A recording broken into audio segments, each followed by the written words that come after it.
Joseph, look at the receipts. There are too many papers. I can't tell what you're showing. This receipt shows what the driver paid, and this county record shows less. No, that's not how it happened, or maybe that one was corrected later. Joseph Charles Boyle operated as the sole elected justice of the peace in Archer County, Texas, for over 12 years, handling every cash fine that came through his courtroom. Not one person checked until the FBI did. The same mismatch keeps repeating for traffic fines and minor collections. Stop piling them up like that. I can't think when you put them all there. I can't even see where one ends. He wouldn't get the chance to finish the sentence. The federal indictment had already been signed.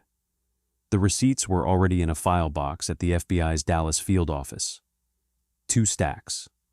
1 stack from the people he had cited. 1 stack from Archer County, Texas. The dollar amounts did not match. They had not matched on average every other week for 28 months. The total of those mismatches was a number the prosecutors would repeat in open court, down to the penny. $133,333.33. Quick question before we get into this one. When was the last time you actually read the receipt a cashier handed you, line by line, before walking out? Sound off in the comments. And if you're new to the channel, hit subscribe.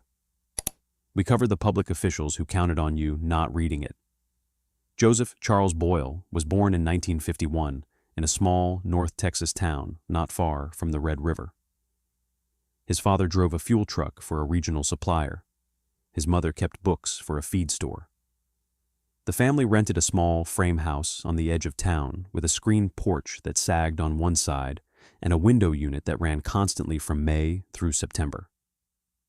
By the time Joseph was 12, he was sweeping out the feed store on Saturdays for $1 an hour. He learned to count cash before he learned to drive. He graduated from Iowa Park High School in 1970. He was not on any team. He worked. He pumped gas at a Texaco station on the south end of town through his senior year, came home smelling like fuel, ate supper with his parents in front of the television, and saved most of what he earned. He did 1 semester at the local junior college and then dropped out when an uncle helped him get on at a sand and gravel operation south of Wichita Falls. He spent his 20s drifting between blue-collar jobs. Roughneck on a small rig outside Olney for 14 months. Roof crew, a stretch at a meatpacking shed in Henrietta, where his hands cramped so badly he could barely hold a coffee cup at the end of a shift. He married a local woman named Linda in 1976. They moved into a single-wide on a leased lot outside Holliday, Texas, and put a wooden front step on it themselves. Their daughter was born in 1979. In 1981, Boyle applied for a corrections officer position with the Texas Department of Criminal Justice. The TDCJ was hiring aggressively that year. He passed the physical and the written exam on the first try. The academy was 8 weeks in Huntsville. He came home with a uniform, a state ID card, and a starting salary of just under $13,000 a year. His first assignment was the James V. Allred Unit in Iowa Park, a maximum security men's prison about 20 miles from his front door, holding roughly 3,600 inmates across a sprawl of cell blocks, dorms, and segregation wings on the empty plain west of the city. The work suited him. He was steady. He showed up on time. He did not lose his temper. His evaluations from the early years called him dependable and even tempered around confrontation. He worked the 8-cell run on the second tier of one of the medium custody blocks for the better part of a decade. He learned the names of every inmate on his run. He worked Christmas Day in 1987, in 1989, in 1992, and in 1995, because the holiday pay was worth more to him than the holiday. By the late 90s, Boyle was a senior officer at Allred, training new hires, walking the catwalk on the night shift, signing off on cell shakedowns. His salary had crept above $30,000. He and Linda had paid off the lot under the trailer and bought a small brick house on a half-acre in Holliday proper, 2 blocks off the main highway, with a metal carport and a chain-link fence around the yard. Their daughter had married a man who worked for an oil field service company and moved to Burke-Burnett. There was a granddaughter on the way. In 2002, the elected justice of the peace for Precinct 2 in Archer County did not seek re-election. The seat was open. Boyle's name was suggested to him by a man he knew from the Holliday Volunteer Fire Department. The Justice of the Peace position in Texas does not require a law degree. It requires that you stand for election in your precinct and complete a state-mandated training course within a year of taking office. The pay was modest, well under what he made at Allred, but the position carried something the prison job did not. It carried a title, Judge Boyle. He filed for the seat in the spring of 2002. He campaigned the way you campaign in a precinct of a few thousand people. He put up 4x4 signs at the intersection of the Farm to Market Road and the highway. He shook hands at the Saturday pancake breakfast at the firehouse. He sat across kitchen tables, drinking weak coffee, with people whose names he had known for decades. He won the November election by a comfortable margin and was sworn in on January 1st, 2003. He did not quit Allred. He worked the JP office in the mornings and early afternoons, and he worked his shifts at the prison in the evenings or overnights, depending on the rotation. He told a neighbor that first year that the two paychecks together were the most money he had ever earned in his life. The Texas Justice of the Peace Court is one of the strangest survivals in American jurisprudence. The office is older than the state itself. It was carried into Texas from the Spanish alcalde tradition and the English common law and was written into the first Texas Constitution in 1845. Today, it sits at the absolute bottom of the trial court ladder. The JP handles the smallest civil disputes, the smallest criminal offenses, Class C misdemeanors, which carry no jail time, only fines, and the kind of routine matters that nobody else in the system wants. Traffic tickets, minor in possession of alcohol, failure to maintain financial responsibility, speeding, illegal passing, driving without a license.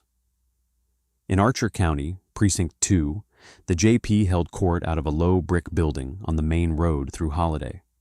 One desk, one file cabinet, a waist-high wooden counter where people stood when they came in to pay their fines. A back room with a small safe. There was no clerk on staff. There was no bailiff.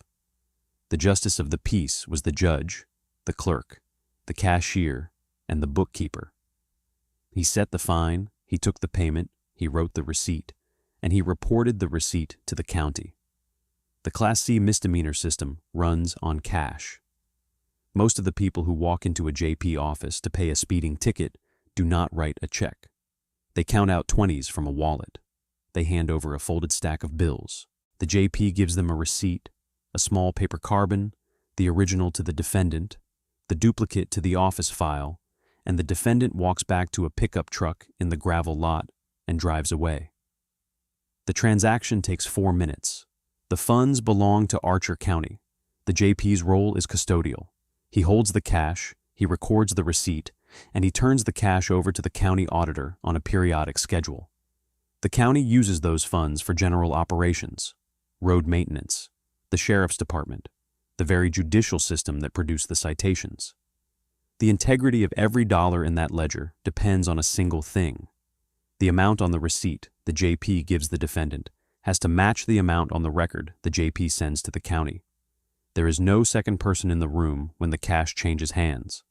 There is no camera over the counter. There is no daily audit. The county audits the JP's records on an annual cycle, and the audit, by long-standing rural Texas practice, is more of a reconciliation than a forensic exam. The auditor checks the totals reported against the bank deposits made. He does not, as a matter of course, pull a stack of original carbon receipts from the defendant's side of the transaction and compare them line by line against the JP's reported totals. Nobody does. Nobody, in normal county operations, ever sees the defendant's copy of the receipt again. Joseph Boyle understood that. He had worked 20 years in a system that audited the movement of inmates with paper signatures at every gate. He had spent 2 decades signing logbooks and counting bodies at lights out. He knew exactly what an audit looked like, and he knew exactly what one did not look at. It did not start in 2003. It did not start in 2008. The mismatch began in January 2013. He had been on the bench for 10 years before the first dollar moved the wrong direction. What changed in January 2013 is not in the public record. There is no reported event, no medical bill, no family crisis, no obvious financial pressure. There is only the date. On a Tuesday morning in the first full week of the month, a young man from the south end of the precinct walked into the office with a citation for driving 61 in a 45-mile-per-hour zone on the Farm to Market Road. The fine assessed was $220. The young man paid in cash. He took his receipt. He left. The record Boyle sent to Archer County that month showed a fine of $140 for that citation. The difference, $80, went into a drawer in the back room, then into Boyle's pocket, then into the rest of his life. The pattern, once established, was simple enough to be sustained for years. A defendant would come in with a citation. Boyle would set the fine and tell the defendant what was owed. The defendant would pay. Boyle would issue a receipt for the amount paid. Then Boyle would record a lower amount in the county ledger, $20 lower, $40, sometimes more than $100. He kept the difference in cash. The receipt that went home with the defendant was correct. The record that went to the county was not. The defendant had no reason to compare the two documents. He had paid his ticket. He drove away. The receipt went into a glove compartment or a kitchen drawer or a wastebasket, and the matter was, for him, finished. For Boyle, the matter was just beginning. He understood that the cash receipts he was now sitting on were a problem in their own right. If the county ever did look closely, the volume of cash deposits coming in from his precinct would be conspicuous against the totals he was reporting. So he developed a second mechanism. He took the skimmed cash, not all of it, but enough, and walked it down the street to the convenience store. He purchased money orders made out to Archer County. He submitted the money orders, alongside the reduced cash totals, as the precinct's monthly payment to the auditor. The money order conversion did two things. It reduced the apparent cash volume coming out of the precinct, which was the variable any rural county auditor would notice first. And it added a layer of paper between the original cash payment and the final county deposit, so that anyone tracking the funds backward from the county ledger would land on a money order stub, not a bundle of 20s. The money order was, in its own quiet way, a piece of laundering. He encouraged cash. When a defendant asked whether he could pay by check, Boyle would, more often than not, mention that cash was simpler, that it would clear faster, that the office preferred it. Most defendants did not push back. They were minor in possession kids, embarrassed in front of a judge, or pickup truck drivers who had been written up for an illegal pass on a 2-lane road, or oil field hands speeding home at the end of a shift. They wanted to be done. They paid in cash. He frequently requested it. That phrase, frequently requested, is the language that would later appear in the federal indictment, and it was an accurate description of his daily behavior. He was nudging the system, every day, toward the form of payment he could most easily skim. The skim compounded. In 2013, the total mismatch across his ledger came to a number in the low 40s of thousands. In 2014, it grew. By the spring of 2015, the running total of cash that had moved from defendant's hands, through his drawer, and into his life had passed $130,000. He did not buy a new pickup. He did not put in a swimming pool. He did not take Linda on a cruise. The money disappeared into the ordinary expenses of an ordinary life in a small Texas town. Household bills, repairs, debts that nobody outside the household knew about, small purchases at the hardware store and the feed store and the grocery in Wichita Falls. There is no public reporting of any single lavish item that the cash bought. There is only the cumulative absence of it from the county's books. And through all of it, he was still working 2 jobs. The JP office in the morning, the all-red unit at night. He walked into a maximum security prison 3 or 4 nights a week to supervise inmates who had been convicted of theft, of fraud, of crimes against property. He counted them at lights out. He signed the logbook. He drove home in the dark. Nobody noticed. The audit cycle ran. The auditor compared the totals reported against the deposits made. The totals reported matched the deposits made, because Boyle was the one writing both numbers. The audit closed clean. The next year's cycle began. For 2.5 years, the cycle closed clean. Then, the federal government walked into the building. The exact entry point of the federal investigation has never been made public. The Department of Justice's release on the case did not name a complainant. The court file does not identify a triggering event. What is known is this. At some point in the spring of 2015, agents from the Dallas field office of the FBI began looking, formally, at the financial records of the Precinct 2 Justice of the Peace in Archer County. They were doing so under the federal statute that gives them jurisdiction over theft from any state or local entity that receives more than $10,000 in federal funds in a year. Archer County receives such funds. The statute is broad. It puts the FBI inside the books of small Texas counties anytime it has reason to look. The investigation moved quietly. Boyle did not know it was happening.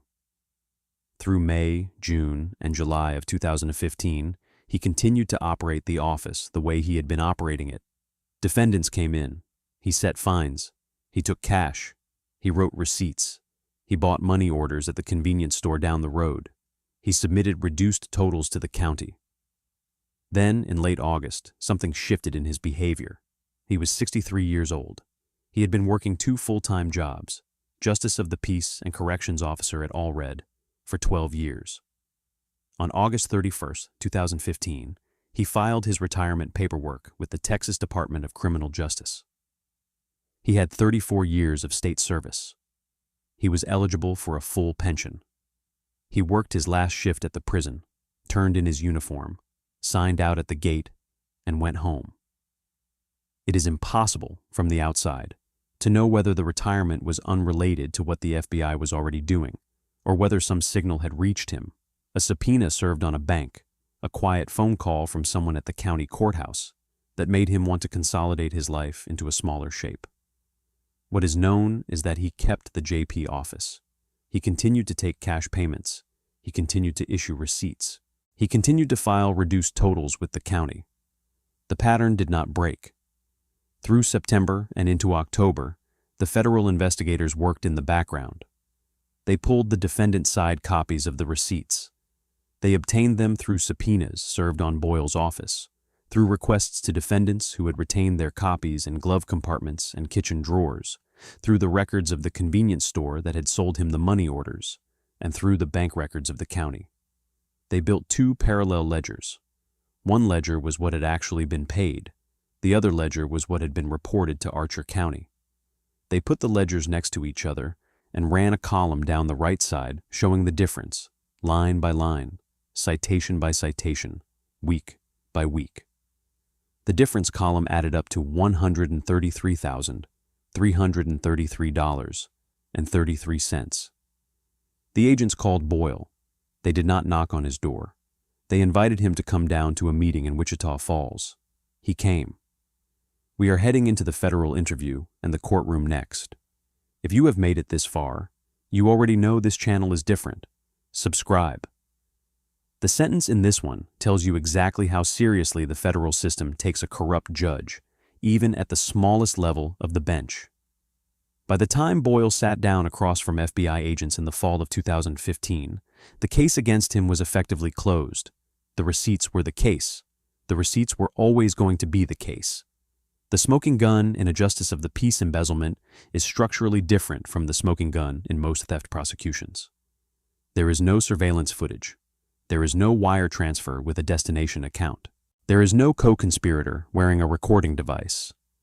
There is instead a stack of small paper carbons in the hands of defendants, people who paid their tickets and went on with their lives, and a stack of monthly reports in the hands of a county auditor. The federal case is built by getting both stacks into the same room and laying them next to each other. The agents had done exactly that. They had a defendant from January 2013 whose receipt showed a payment of $220. The county had been told the citation paid out at $140. They had a minor in possession case from August 2013 whose receipt showed $175. The county had been told $60. They had a young woman from a town outside the precinct who had paid an illegal passing fine in cash in March of 2014. Her receipt showed $300. The county ledger showed $190. They had this, in some form, for every month of the conduct window. They had it in volume. They had the convenience store records too. The money orders made out to Archer County, purchased in cash, by the same person, in regular intervals, across 2.5 years, in amounts that tracked the precinct's monthly remittance schedule. The money orders were not by themselves a crime. They were the connective tissue. They were the answer to the question of how the cash had moved. The federal agents also went and found defendants, real people. A welder from Holliday whose son had been written up for speeding on a Friday night.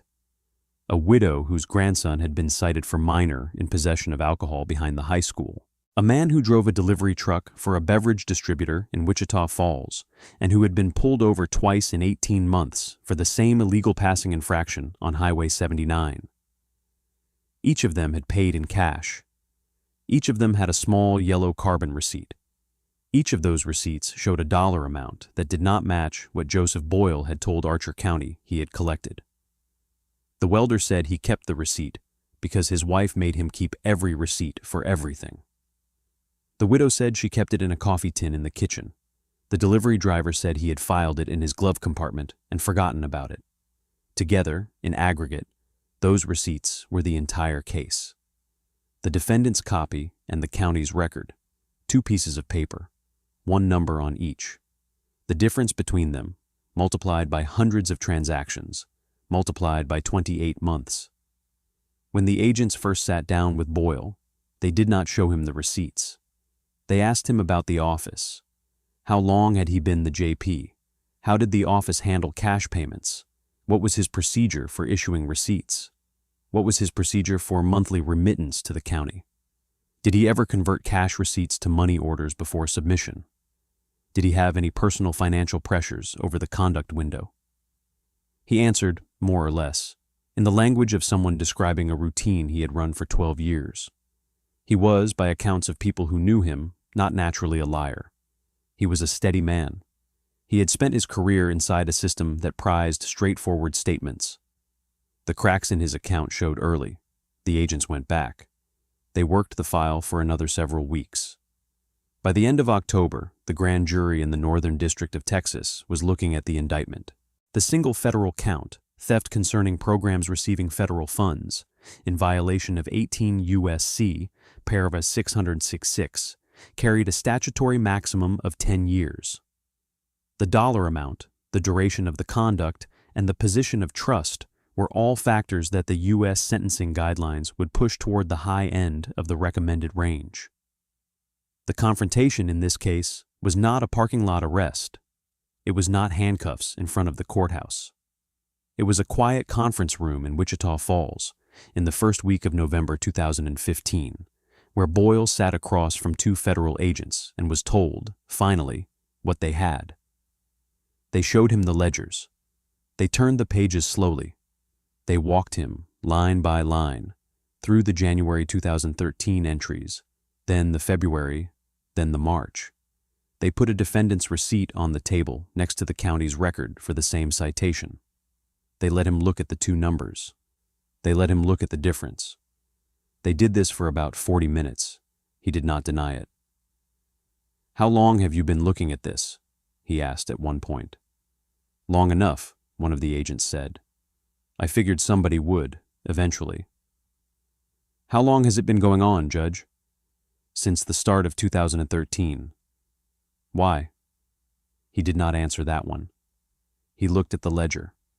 He looked at the carbon copy of a speeding receipt from a young man in a town he had served as justice of the peace for over a decade.